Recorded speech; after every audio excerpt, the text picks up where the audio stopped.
Teman-teman, pada kesempatan kali ini saya akan membahas tentang energi orang ketiga ya, energi orang ketiga yang akan kita coba cek, akan kita coba update seperti apa situasi dan kondisi energi orang ketiga. Kenapa saya membahas dan mengangkat tema ini? Karena saya melihat dan terinspirasi begitu banyak teman-teman yang datang ke saya, konsultasi kepada saya, dan hampir rata-rata di situ ada banyak sekali yang mengalami peristiwa, kejadian atau masalah yang berkaitan dengan adanya orang ketiga. Nah, maka dari itu saya terinspirasi dengan hal itu. Lalu hari ini saya pengen membaca dan membahas dan mengangkat tema dengan judul energi orang ketiga, atau nanti kita bakal update juga secara kontinu, secara rutin ya. Jadi kalau misalnya teman-teman setuju, silahkan komentar di kolom komentar, tulis pendapat kamu di kolom komentar ya. Kalau kamu setuju, silahkan tulis ya. Setuju, paling tidak bisa memberikan support buat saya untuk bisa lebih semangat lagi membuatkan video-video dengan berbagai macam tema, berbagai macam judul, berbagai macam materi ya. Karena saya kepengen banget memberikan apapun materi yang sekiranya bisa bermanfaat buat teman-teman ya. Tidak hanya masalah hubungan asmara, tidak hanya masalah cinta, tapi bisa juga ke masalah rezeki, law of attraction, vibrasi, pikiran sadar, pikiran bawah sadar, dan sebagainya. Nah, teman-teman, harapan saya dengan materi-materi yang saya buat itu akan semakin memberikan pembelajaran buat kita bersama-sama tentang kehidupan. Karena bagaimanapun hidup itu juga harus kita pelajari. Karena saya yakin sekali ada banyak teman-teman yang punya masalah, yang punya kendala-kendala, yang lagi stres, lagi depresi dan sebagainya, karena saat ini mungkin sedang berada di sebuah masalah, sebuah lingkaran masalah yang membuat kamu itu ngerasa kayak stuck, membuat kamu tuh ngerasa kayak hopeless dan sebagainya ya. Dan saya berharap sekali dengan adanya channel Damar Aji ini bisa memberikan pembelajaran ya, sekali lagi buat teman-teman semua. Oke, teman-teman, kita bakal update, kita bakal cek energi orang ketiga seperti apa situasi dan kondisinya, atau mungkin tanda-tanda atau apa saja nanti, karena saya membaca berdasarkan kartu yang keluar ya. Jadi benar-benar spontan, benar-benar apa adanya dari kartu yang keluar. Saya tidak bicara tentang ini resonate atau tidak resonate gitu ya, karena saya berharap bahwa dengan adanya materi ini bisa memberikan manfaat buat teman-teman. Jadi paling tidak bisa menjadi sebuah referensi keilmuan yang bisa kamu gunakan apabila ada yang sedang mengalami situasi dan kondisi seperti itu. Tapi harapannya janganlah ya, mudah-mudahan teman-teman semuanya baik-baik saja, hubungannya harmonis ya, dalam koridor yang baik, dalam energi yang baik, dalam frekuensi yang baik, sehingga kamu tuh bisa menikmati kebahagiaan bersama pasangan kamu. Tetapi who knows ya, kita tidak pernah tahu bahwa apa yang terjadi selanjutnya di tengah perjalanan ya, kita tidak pernah tahu. Oke, saya akan keluarkan 10 kartu. Di sini sudah ada 5 kartu di atas. Dan saya membaca secara sederhana aja teman-teman, singkat, padat, berisi, dan bermanfaat ya. Singkat, padat, berisi, dan bergizi. Oke ya, jadi buat teman-teman yang mungkin saat ini sedang mengalami keresahan, kegelisahan karena ada indikasi orang ketiga, silahkan tonton video ini sampai selesai. Karena di sini bisa jadi nanti saya memberikan pencerahan-pencerahan untuk teman-teman, hal apa saja yang harus kamu lakukan ya atas situasi dan kondisi yang saat ini sedang kamu alami. Dan ini juga tentu bacaan ini bersifat general ya teman-teman, bersifat general, sangat-sangat melibatkan banyak energi orang ya. Tentunya tidak semuanya bisa resonate. Oke. Yes, 10 kartu sudah saya keluarkan dan siap saya baca, dan teman-teman silahkan mendengarkan dan menyimak dengan baik. Oke, kartu di sini sudah keluar, ada Nine of Pentacles ya. Teman-teman, biasanya begini, faktor-faktor munculnya orang ketiga itu bisa disebabkan karena materi ya. Pertama, karena materi ya, judulnya karena materi. Nah, karena materi ini kita bagi menjadi beberapa. Pertama, seseorang yang saat ini mungkin sedang dalam kelimpahan, sedang berkelimpahan, sedang banyak uang, ya, sedang banyak materi, ya, secara finansial bagus. Nah, biasanya ada semacam kecenderungan bahwa dia kemudian mulai bermain-bermain, dalam arti kata mulai berani berspekulasi dan memunculkan adanya orang ketiga. Nah, di sini saya menangkap ada energi itu, ya. Jadi buat teman-teman yang merasa bahwa sudah merasakan ada indikasi atau perubahan-perubahan terhadap pasangan kamu, ini bisa menjadi sebuah referensi yang sangat bagus. Sekali lagi, pertama karena materi. Nah, materi dibagi menjadi pertama sedang berkelimpahan, ya, berkelimpahan. Nah, di saat itu seseorang biasanya lupa diri dan kemudian merasa bahwa dia punya duit, dia merasa punya kekuasaan, punya jabatan dan sebagainya, sehingga dia memanfaatkan keadaan-keadaan itu untuk kepentingan pribadinya, untuk kesenangan pribadinya tanpa memikirkan resiko, dampak, efek, dan bahkan tidak memikirkan bagaimana perasaan kamu. Itu yang saya lihat ada indikasi seperti itu. Nah, faktor materi yang kedua adalah kebalikannya dari tadi, ya. Kalau tadi kan berkelimpahan, yang satunya adalah kekurangan. Jadi ada satu kondisi di mana ketika seseorang kekurangan materi, kemudian melakukan langkah-langkah yang justru keliru. Langkah yang keliru, salah satu contohnya adalah mengorbankan harga diri dan kehormatan. Nah, di situ kemudian muncullah pemikiran untuk beralih, bermain hati dengan orang lain dan membuka peluang kepada orang lain untuk kemudian bermain-bermain di dalamnya, sehingga ini ada semacam pertukaran antara uang dengan harga diri dan kehormatan. Tetapi tidak menutup kemungkinan faktor ketiga adalah bukan karena materi, tapi karena memang faktor akhlak, ya. Faktor akhlak, faktor perilaku dan attitude, ya. Mungkin dalam hal ini adalah lebih ke masalah bad attitude atau perilaku yang jelek. Perilaku jelek otomatis dipengaruhi oleh akhlak seseorang. Kalau akhlak seseorang itu bagus, pasti dia akan sangat berhati-hati dan menjaga kesetiaannya, menjaga diri, harga diri, dan juga kehormatannya. Nah, di sini saya melihat bahwa indikasi yang saat ini saya rasakan bahwa dia saat ini sedang menghadirkan orang ketiga. Nah, di sini The Words mengatakan bahwa dia hanya berpikir sesaat, dia hanya berpikir masalah duniawi, hanya berpikir dan nurutin nafsu belaka dan nurutin ego, yang akhirnya membuat dia itu nanti akan mengalami sebuah penderitaan. Karena kalau saya lihat di sini, ketika saat ini dia sedang mulai bermain adanya orang ketiga, itu bisa menimbulkan masalah-masalah baru di kemudian hari yang dia sendiri saat ini belum menyadari hal itu. Nah, sekali lagi di sini ada King of Pentacles yang sangat berhubungan juga dengan Nine of Pentacles, ya. Ada lagi di masalah materi atau di masalah kekuasaan. Jadi orang yang sedang berkuasa, sedang memiliki jabatan, sedang bagus bisnisnya, sedang bagus karirnya, seringkali terjebak ke dalam situasi itu.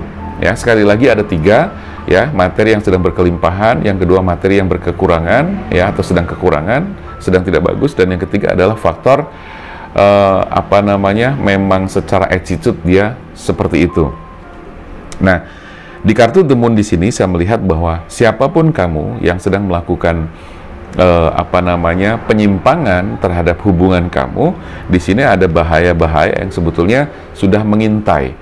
Ingat bahwa hukum karma itu berlaku. Ingat bahwa hukum tabur tuai itu berlaku. Apapun yang kamu lakukan itu pasti akan menuai hasilnya. Nah, The Moon di sini menunjukkan bahwa adanya energi yang buruk, adanya energi yang negatif. Ada semacam ancaman-ancaman dalam tanda petik dari alam semesta, yaitu hukum alam atau hukum karma.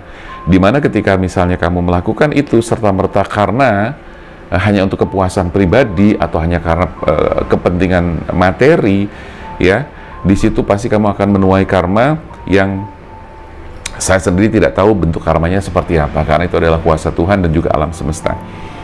Saya melihat bahwa dia saat ini memiliki indikasi ke sana, ya. Teman-teman, perlu saya ingatkan, saya disclaimer terlebih dahulu, jangan dijadikan bacaan ini sebagai sesuatu yang mutlak, ya. Artinya bacaan ini jangan terus kemudian kamu yakini dan kemudian kamu konfirmasi kepada pasangan kamu, ngelabraklah dan sebagainya. Jangan seperti itu, ya. Jadikan referensi terlebih dahulu, ya, karena yang kita harapkan semuanya baik-baik saja. Nah, teman-teman, di sini saya melihat sekali lagi bahwa kartu ke-5 The Hangman di sini memang kamu sedang diuji kesabarannya, ya, sedang diuji kesabarannya. Bahkan saat ini saya melihat dia atau energi orang ketiga di sini. Energi orang ketiga di sini sepertinya mulai masuk ke dalam kehidupan kalian, ya, mulai masuk ke dalam kehidupan kalian. Nah, faktornya yaitu tadi seperti yang sudah saya sampaikan di awal.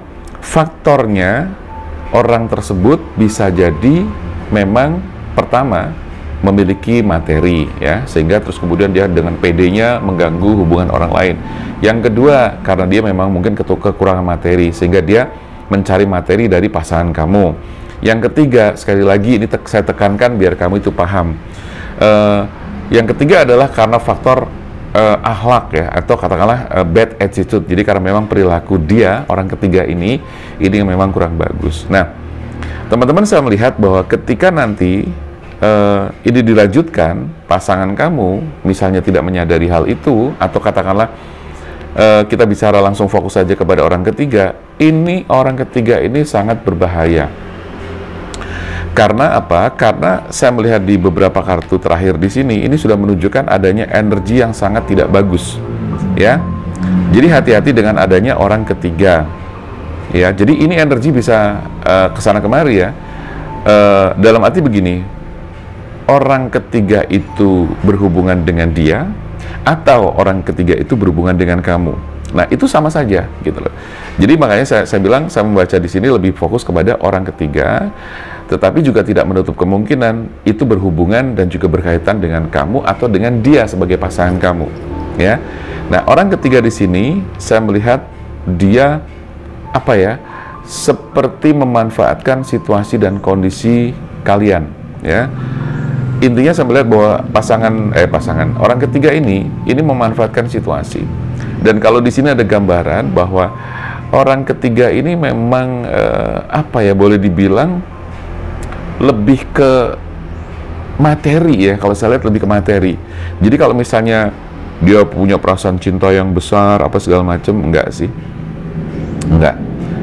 Dan ini saya melihat bahwa satu karena materi, dan yang kedua karena memang karena materi itu lebih kepada ini, apa namanya, dia memang butuh materi. Terus yang ketiga karena memang dia bad attitude, ya, perilaku dia, dan dia memang bukan pertama kali melakukan hal ini, gitu loh. Jadi dia sudah pernah melakukan hal-hal sebelumnya. Jadi memang dia pantas sebagai apa ya, pelakor atau sejenis itu, yang memang kebiasaannya dia memiliki pola dan kebiasaan ya seperti itu. Karena sebelum-sebelumnya saya melihat bahwa dia sudah pernah melakukan hal yang sama. Nah, di sini apa ya, harus hati-hati sekali lagi terhadap energi orang ketiga. Apabila ini terjadi di dalam hubungan kamu, otomatis kamu harus bagaimana caranya menguatkan komunikasi kamu secara intens dengan pasangan kamu, antara kamu dengan dia atau dia dengan kamu. Nah, karena apa? Ini gambaran bahwa hubungan kalian itu digambarkan sebuah rumah tangga, sebuah mahligai rumah tangga yang sudah sangat sempurna, sudah sangat bagus, tetapi dengan adanya orang ketiga yang hadir, ini akan berakibat fatal, terjadi sebuah pengkhianatan yang bisa membunuh, ya, membunuh dalam arti kata bisa merusak rumah tangga, bisa menghancurkan karir, bisa melibas keuangan dan finansial, dan akhirnya bisa merusak segala-galanya, termasuk apa, rumah tangga, bisnis, karir, dan juga keuangan. Nah, ini bahaya sekali, karena di sini saya melihat bahwa hubungan kamu yang harmonis itu akan dengan mudah dihancurkan oleh adanya orang ketiga ini. Jadi waspadalah. Nah, untuk mengantisipasi hal itu, saya pikir tidak ada cara lain, tidak ada jalan lain kecuali memang kamu harus bicara, harus komunikasi secara intens, secara terbuka dengan pasangan kamu, ya. Syukur-syukur pasangan kamu itu bisa diajak bicara, atau sama-sama kalian bisa bicara dengan baik. Sama-sama menyadari bahwa ketika ini terjadi, itu akan menjadi sebuah bahaya yang sangat fatal, ya, bahaya yang sangat berat, gitu. Jadi satu adalah komunikasi secara intens, yang kedua ya berikan atau tanyakan apa penyebab adanya orang ketiga ini, gitu loh. Karena penyebab itu kan tidak selalu seperti apa yang saya sampaikan. Bisa jadi mungkin permasalahannya berbeda, gitu kan, di situ. Tetapi apapun itu, saya yakin tidak akan jauh dari apa yang saya sampaikan tadi. faktor materi, kekurangan materi, dan kelebihan materi. Dan yang ketiga adalah bad attitude, ya. Jadi kurang lebih seperti itu. Nah, teman-teman, sekali lagi antisipasi yang harus kamu lakukan adalah komunikasi, ya. Bukan berarti kamu harus ngecek terus dan sebagainya. Yang kedua adalah perbaikan, ya. Perbaikan lebih kepada introspeksi kepada diri masing-masing di antara kedua belah pihak. Ya, tidak saling menyalahkan, tapi lebih kepada introspeksi dan evaluasi. Jadi kalau boleh saya bilang, ya lebih ke revisi, ya, revisi. Jadi kayak revision day. Kamu melakukan yang namanya revisi-revisi terhadap hari-hari yang kemarin itu seperti apa. Kalau memang dirasa kok ada banyak hal yang kurang bagus, berarti kamu harus melakukan revisi dan revisi untuk perbaikan. Ya, jadi ada revisi, ada recovery untuk perbaikan agar trust yang mungkin hilang itu trustnya atau kepercayaannya bisa kembali muncul di situ. Jadi saya pikir saya mencoba nanti akan update selalu energi orang ketiga. Kalau teman-teman setuju silahkan komentar di kolom komentar, karena nanti setiap kali saya mengupdate bisa dipastikan energinya pasti akan berubah-ubah, ya. Tapi dari video pertama ini tentang energi orang ketiga, untuk energi yang saya tangkap kurang lebih seperti itu. Sekali lagi nanti di video berikutnya, di update energi orang ketiga berikutnya, pasti akan berubah, pasti akan ceritanya berbeda, pasti akan tanda-tandanya juga berbeda dan sebagainya. Nah, saya berharap dengan munculnya video semacam ini, dengan materi semacam ini bisa memberikan referensi, ya. Karena bisa jadi nanti saya akan membaca tanda-tanda adanya orang ketiga. Nah, misalnya seperti itu. Nah, di situ pasti akan kamu butuhkan, ya, paling tidak sebagai referensi. Tapi jangan lupa juga tetap berdoa, jaga hubungan kamu dengan baik agar tidak terjadi hal-hal yang seperti ini. Oke? Saya rasa itu dulu teman-teman. Mudah-mudahan ini bermanfaat, singkat, padat, tapi bermanfaat, ya. Di sini sekali lagi jangan sampai kepada hancurnya sebuah rumah tangga karena di sini kayak ada pengkhianatan. Menyakitkan banget gitu kan. Ini gambaran 10 of a sword atau adalah 10 pedang yang menancap di punggung. Itu kan gambaran, bayangin ya, pedang 10 pedang nancap di punggung, di badan gitu kan. Sakitnya kayak apa? Nggak cuma sakit ya, membunuh ya, membunuh. Gitu teman-teman, kurang lebih ya. Mudah-mudahan ini bermanfaat sekali lagi. Dan jangan lupa buat yang kepengen private reading, personal reading, silahkan aja kamu langsung bisa chat ke nomor WA yang tertera di pojok kiri atas di sini atau di kolom komentar dan juga di kolom deskripsi. Teman-teman, terima kasih sekali lagi buat yang sudah support channel Damar Aji. Jangan lupa yang belum subscribe, silahkan diklik subscribe dan juga tombol loncengnya. Saya Damar Aji, salam keajaiban dan sampai jumpa.